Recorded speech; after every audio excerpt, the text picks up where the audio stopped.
What's going on, guys? Welcome back to another episode of Circuit Breakers RC. Today we are going to go over a little parts haul that I picked up at the local hobby store in the city here. Let's take a look.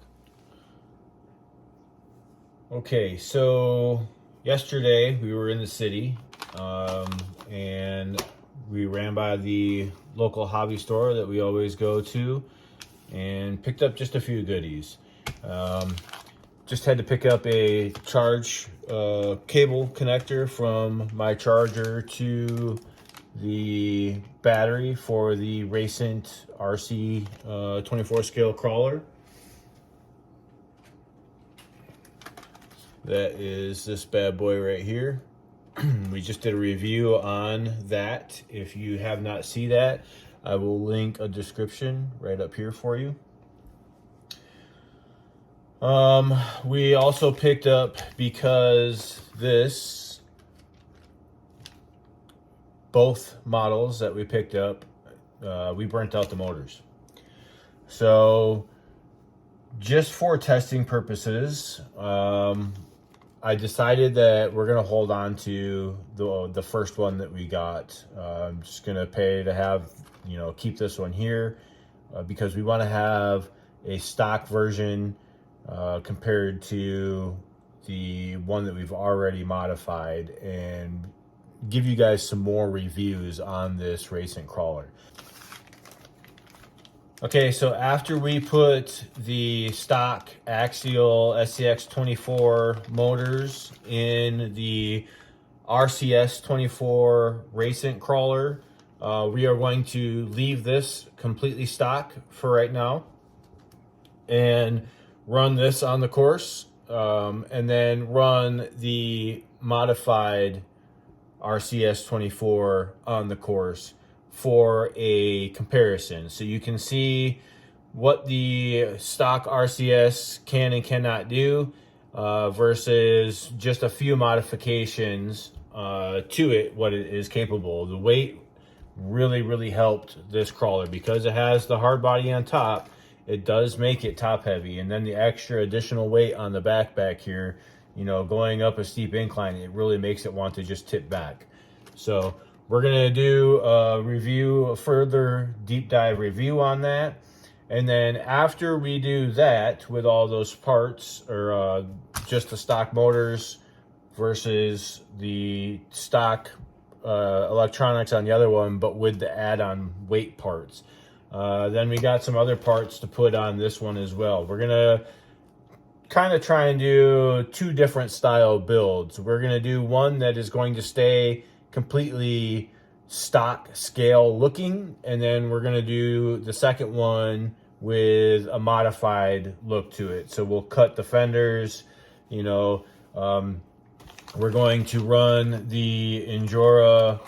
I got, just for this time, Bentley picked out the white Endura stamped steel, wagon wheel looking wheels here.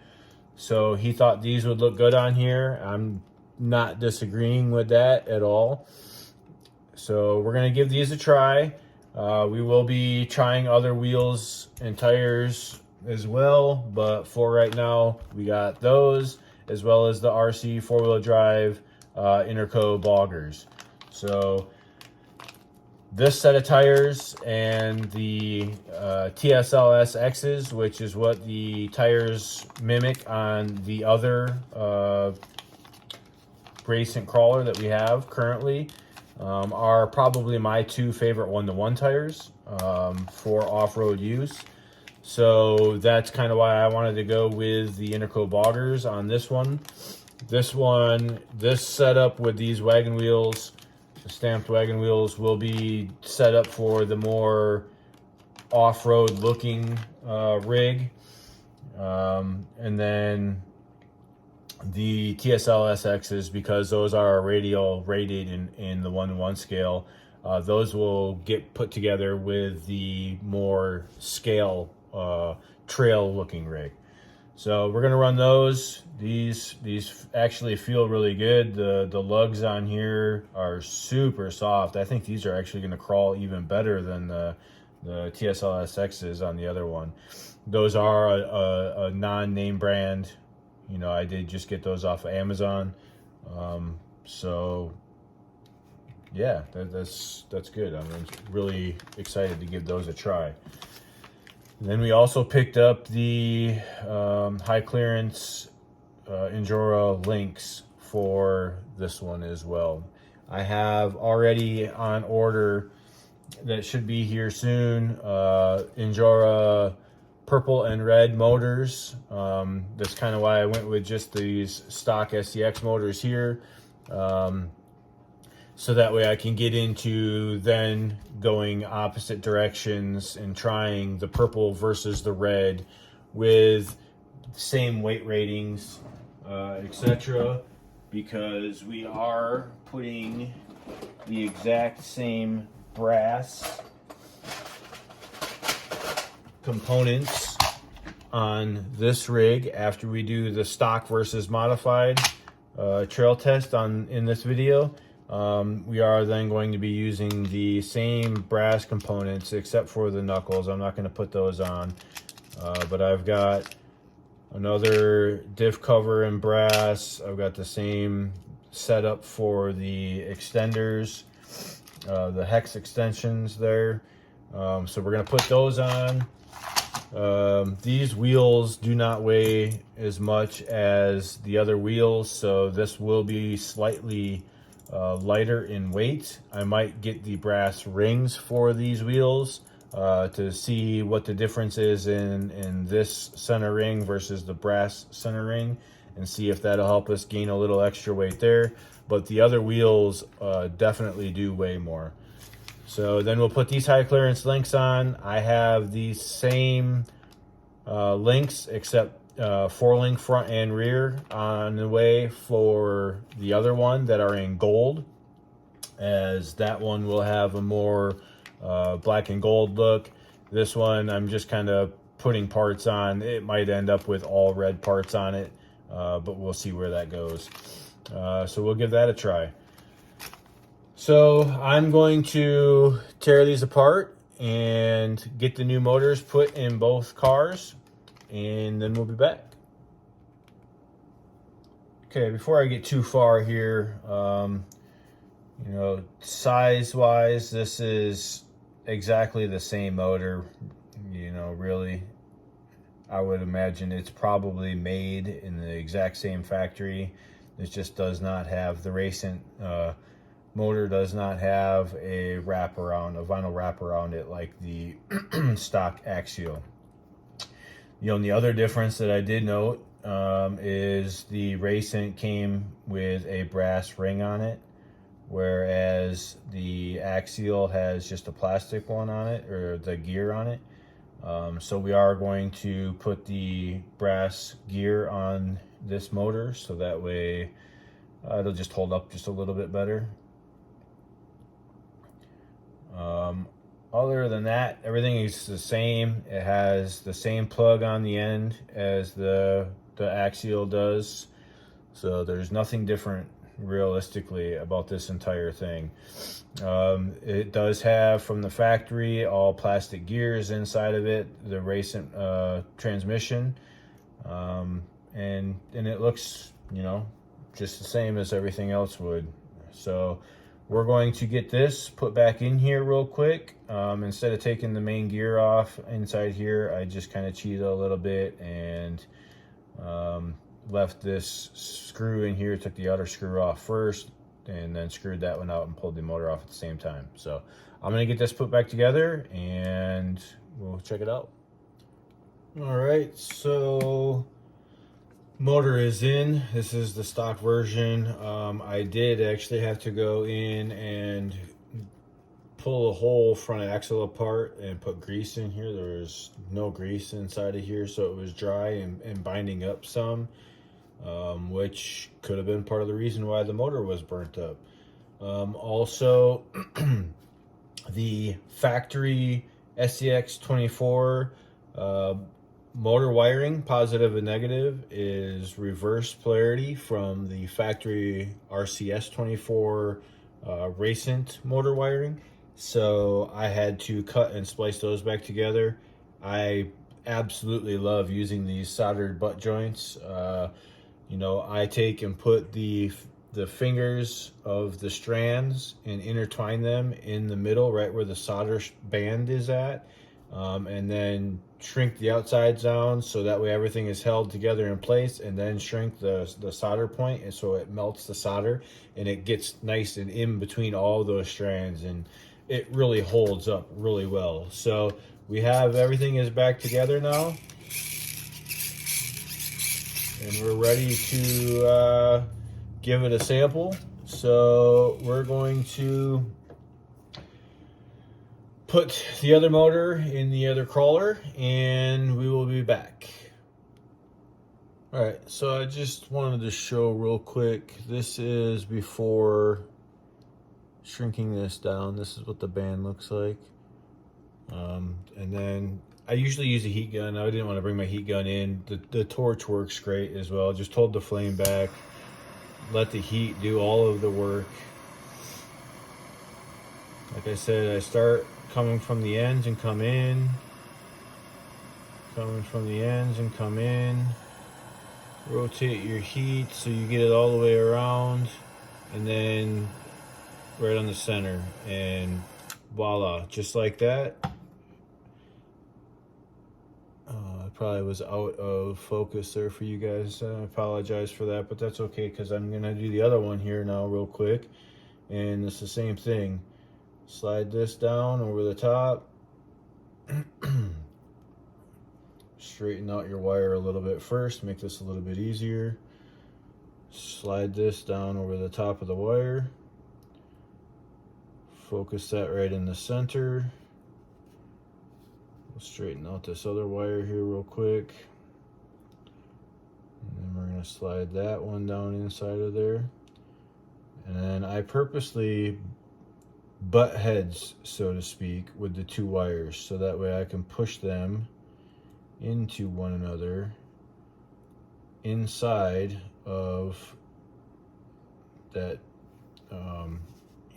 heat shrink there. And now you can see that they're intertwined right underneath there. So then again, take my heat, focus on the outside, focus on the outside, bringing both of those in. I rotate. Honestly, this is much easier, in my opinion anyways, with a heat gun versus using a open flame like this. You don't ever worry about burning the coating at all. You definitely can burn the coating with the open flame like this, obviously, because it's an open flame. And it kind of melts it a little bit, but it works just fine. And there you have it. All right, so I'm just gonna record some of this for you guys on this one. It's super easy.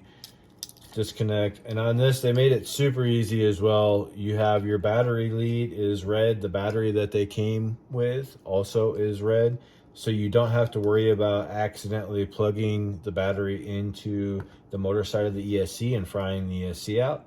I think that was a really nice option that they did there.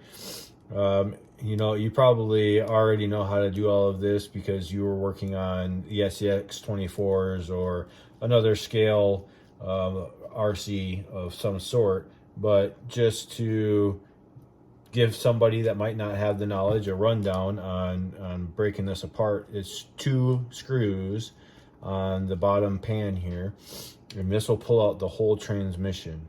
Now, you don't have to worry about pulling the axles and all of that. You can literally pull this and slide the drive shafts right apart.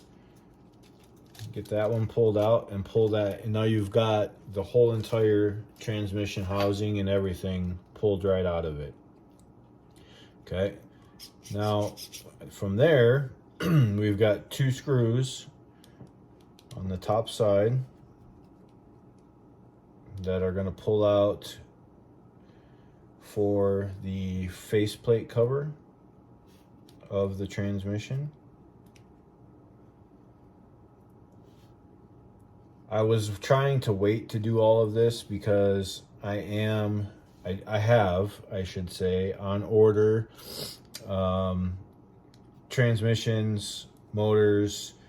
I already told you guys I have the other links on the way, and I have some other goodies as well. So it's just the 2 screws on the top side, pulls this whole faceplate off, and then the motor is right here. And as you can see, the factory motor has a brass gear on it, whereas the factory where'd it go? Oh, right here. The factory RCS24 has a plastic gear on it.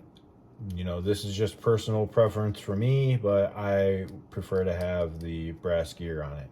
I would prefer to have these all metal gears as well inside my transmission. I know it makes more noise. I'm personally okay with that, but it is what it is. So we're just going to run it for right now. I'm not going to change any of this stuff because we are getting upgraded metal geared transmissions in.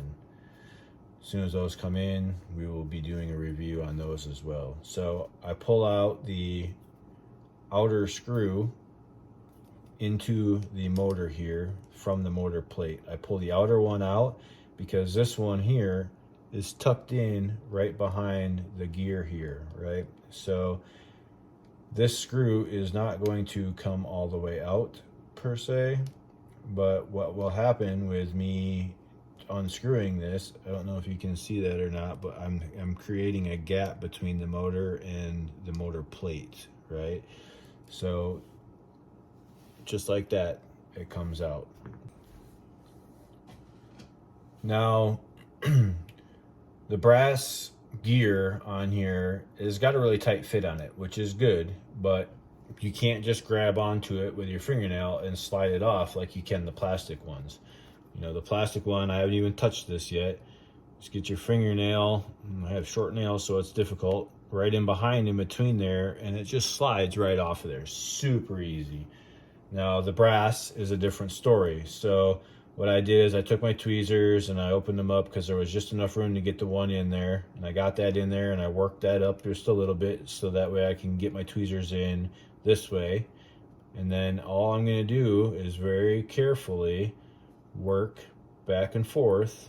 You can see what I'm doing here, and this is going to pop right off now. Ready? There it goes, just like that.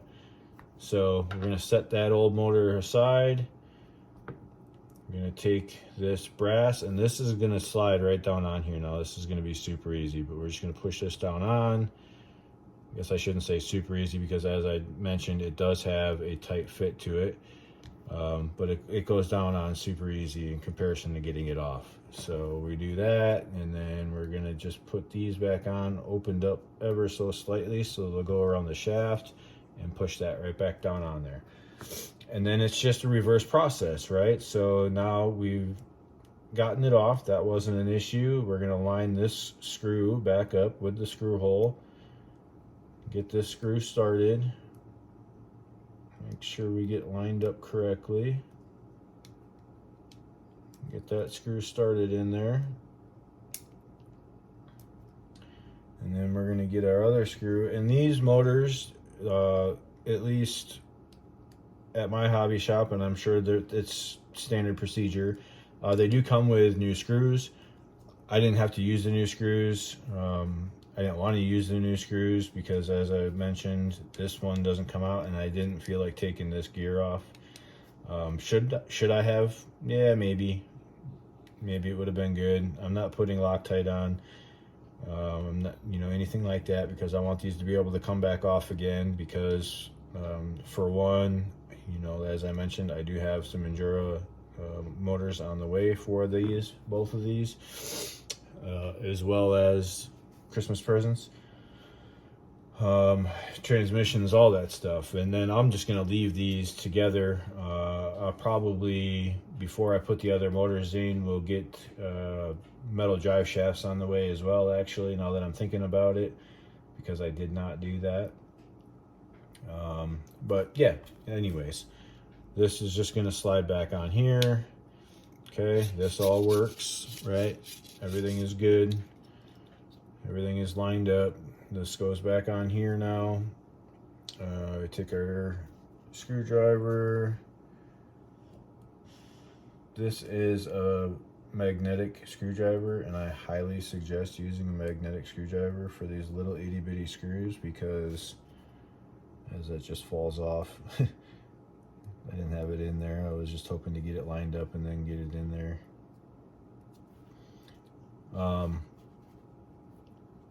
I suggest having a magnetic screwdriver because they're really a pain in the butt if you don't have a magnetic screwdriver. For me anyways, I got big fingers, and then trying to get these lined up perfectly in these little holes with these little itty bitty screws can really be a chore sometimes, but that's all right. That's part of the hobby, right?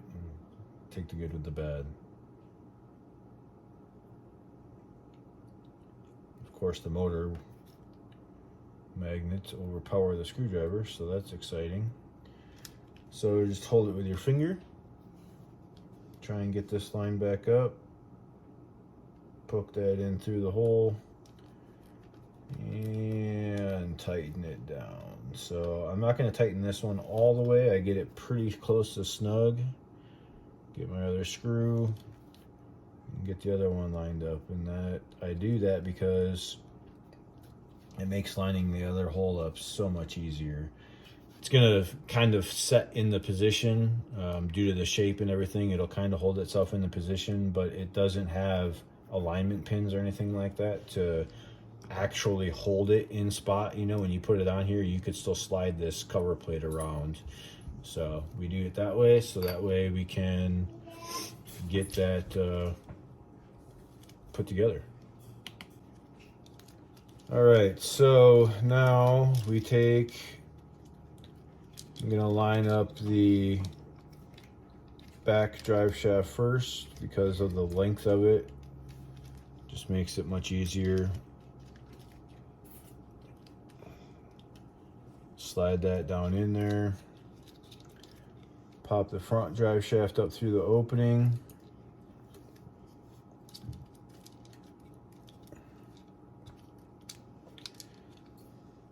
And then, excuse me, get that to line up with the inner shaft from the front axle.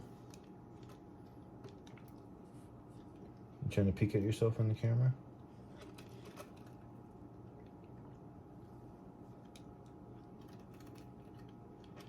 Sometimes this goes super quick, sometimes not so much.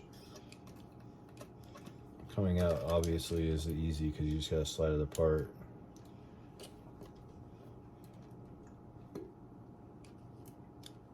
And with the front being so much shorter, it's hard for me to get my fingers inside of here. So we'll make this just a little bit easier. Grab onto that with a pair of pliers, needle nose. Get that to line up. Come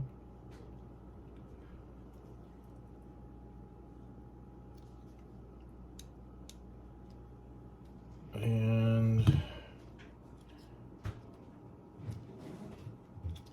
come on.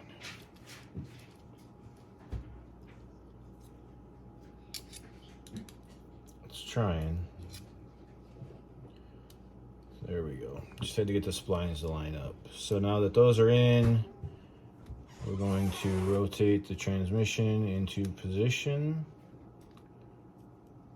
Drop it down inside of its little home. It's a little hidey hole. Just like so.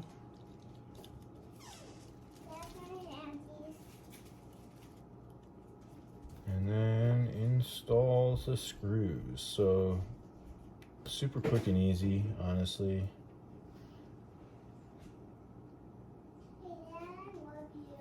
I love you too, baby. If you have a extra transmission laying around, you know, you could kind of make this even faster, really, and pre-assemble first or the new motor if you burn your motor out with the backup transmission. And then pull this one out. You have to swap the drive shafts over if you don't have extra drive shafts as well.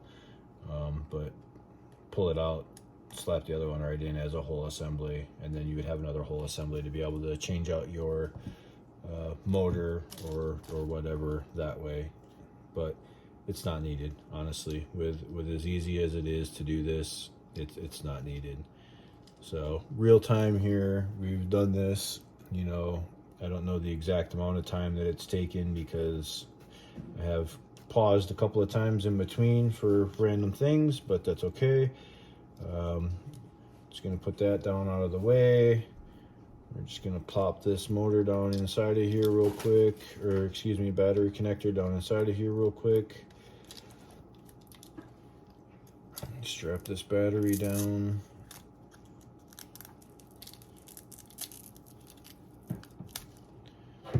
And voila. So it's funny, the Racent is backwards from most remotes or RxTX combos, right? Typically you turn on the remote and then you turn on the ESC to get everything to bind together.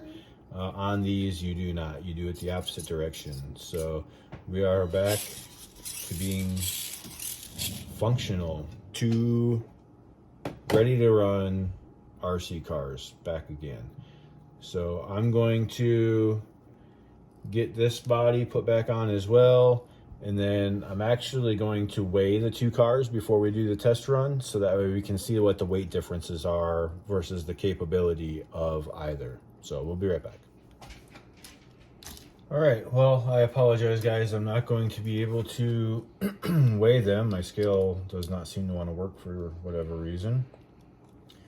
So we are just going to get this body back on, and then we're going to do some testing. So again, as I mentioned before, I personally absolutely love the way that this body goes on versus the other ones for the axles. Just because I would rather all of my pins and everything be hidden on the bottom side like this. Now, could it be an extra catch up, you know, an extra thing to get caught, or, you know, as you're sliding over a rock or something? Yeah, maybe. Is it really going to be? I doubt it. Honestly, it's probably just going to, you know, set mostly just like it does right there, all the way up into the air. If you look at it that way, you can't even really see where that's at, right? So I'm not going to worry about it. So I'm going to get set up and we'll do a couple of test runs. Okay, so first things first, we're going to just go on the smaller, easier stuff over here. We're just going to kind of make one lap around this whole upper edge. Now, again, as I had mentioned before, the slow crawl on this is not great at all. And I know that's an electronic issue,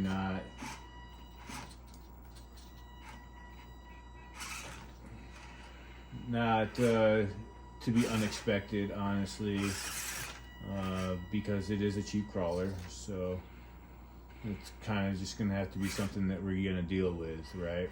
But overall, I am still pretty happy and satisfied with the way these things work. So I am trying to be as slow as possible, and sometimes I can get a good slow crawl, but other times, like right there, I'm probably at least quarter throttle already on the remote to try and get this to work. Now, I noticed on this one, and I'll do this just to show you, if I try and come over here, where, oh no, that wasn't on this one, sorry, that was the other one that you guys haven't seen the review on yet. It does not want to crawl up that, and it was an axial product, so it's got a lower center of gravity. So from factory, I will say one good thing about these is they have a little bit higher clearance in the center, which I know you want your center of gravity to be as low as possible for crawling, and especially with a hard body on the top. You want to keep that as low as possible so that way you don't tip over so easy. But it having a little extra clearance is, in my opinion, beneficial. So that's exciting, right? There's one spot already you can see trying to come down off of this. You got to come down off of it at an angle, and the way this drops off, it can be a tip hazard. Now, there we just caught it right there. It's actually perfect catch. Lucky, because as I mentioned, the throttle response is very sporadic, but that's okay. The electronics will be changed out eventually anyways, as I had mentioned in the other video. You know, it's not very often that electronics stay. Ooh, we're gonna tip. There we go. So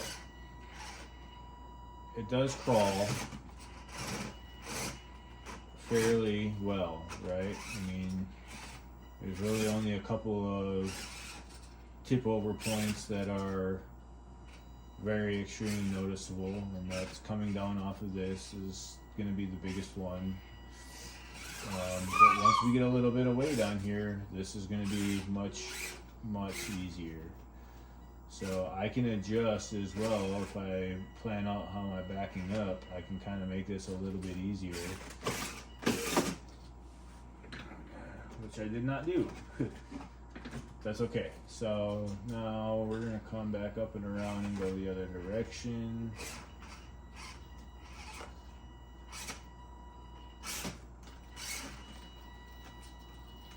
See, again, this would be a good spot if I had more weight on the bottom end. You can see the back tire and the hard body are kind of forcing it to want to tip over backwards. So we're just gonna have to follow this in a little bit. So we can use our sidewall of our tire.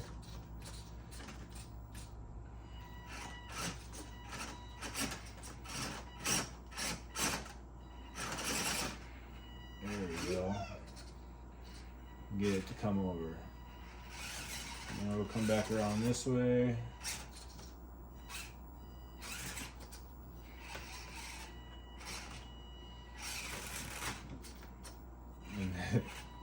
That's me trying to do a slow crawl. So that part, again, you know, that's something that's going to change with electronics changing on it. But from the factory, it does not have a good slow crawl at all. It'll just take off on you like that. So we'll come back up and around this way one more time. Come up and over this way.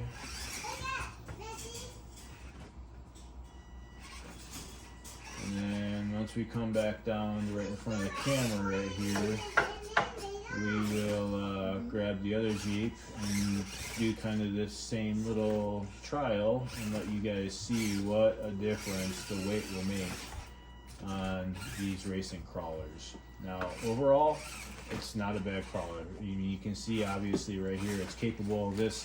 This upper course isn't anything that is extremely, back up, you're right in front of the camera, baby. This upper course isn't anything that is extremely crazy in terrain or anything like that. I wanted to make it easy for the kids to be able to play on it. But without weight, it's a little bit crazy. Now, we'll take the other one and do the same little thing.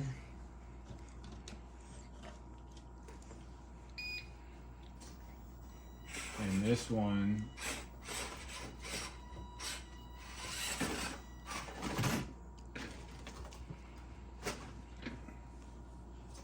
And this one is going to be quite a bit easier.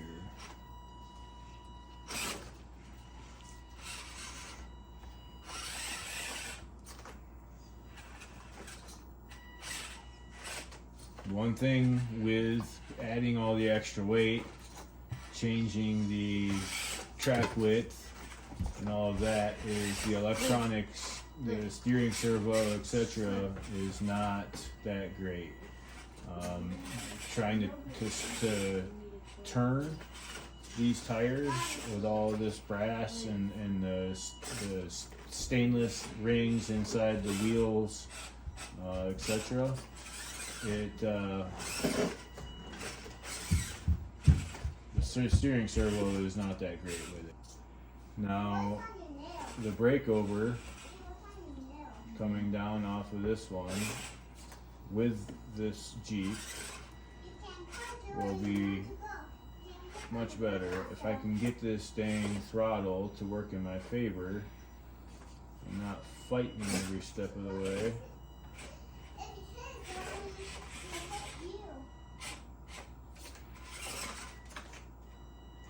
And we'll come back up here. You can see it does have a wider track width now. It does make this a little bit easier or harder. But you can see crawling up this again was way easier. It didn't want to tip so easily. It kept itself planted without all the extra weight on the bottom.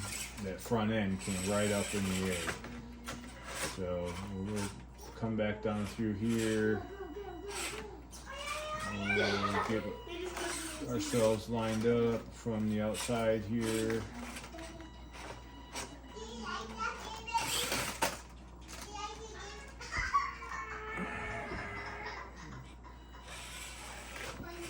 Electronics are going to be getting changed out very soon to avoid all these issues, because it's very, very frustrating. Now, I don't have any foams in these tires. They are just air, and I did that to try and have a bit of a scale realism to that.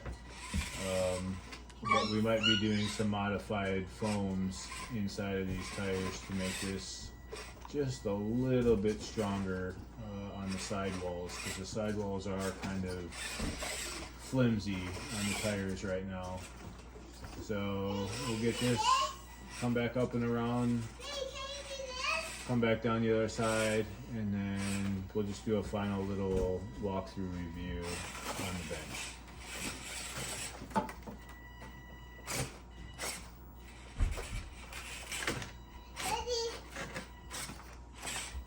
Dad, can I have a Sprite? Yes. I got your So toilet there you go. Bentley's saying hi. All right, so that's a quick little run around. We changed out the motors. Kids are saying hi. Changed out the motors in both of them. Gave you a little view on what stock over slightly modified runs. I will get the scale going, and down in the comments I will post the difference in the weight in the two currently. Now we're going to be adding the other components that we picked up that I showed you guys already to the stock one, and then trying out some different things with the two, so that way we can kind of do a little comparison as far as tip overs, flexes, etc. We will be doing different motor setups in the two of them, so you can see weight wise I'm going to try and get them to stay comparable, but then the Endura red motor and the Endura purple motor, so you can see what the two of those do side by side. And we will continue to keep changing products and bringing you guys along, so that way you can see what you are able to do with these. Currently I'm pretty happy with the Racent for what it is. Again, as I mentioned in the other video, the hard body aspect of it, I really enjoy the hard body aspect of it. I'm a scale guy. we will be doing aesthetically on the two of these. We'll be doing two completely different views or appearances on them, and then yeah, hit the trails. So that's going to be all for right now, but we'll catch you on the next one. Bye. Bye. Say bye. Bye.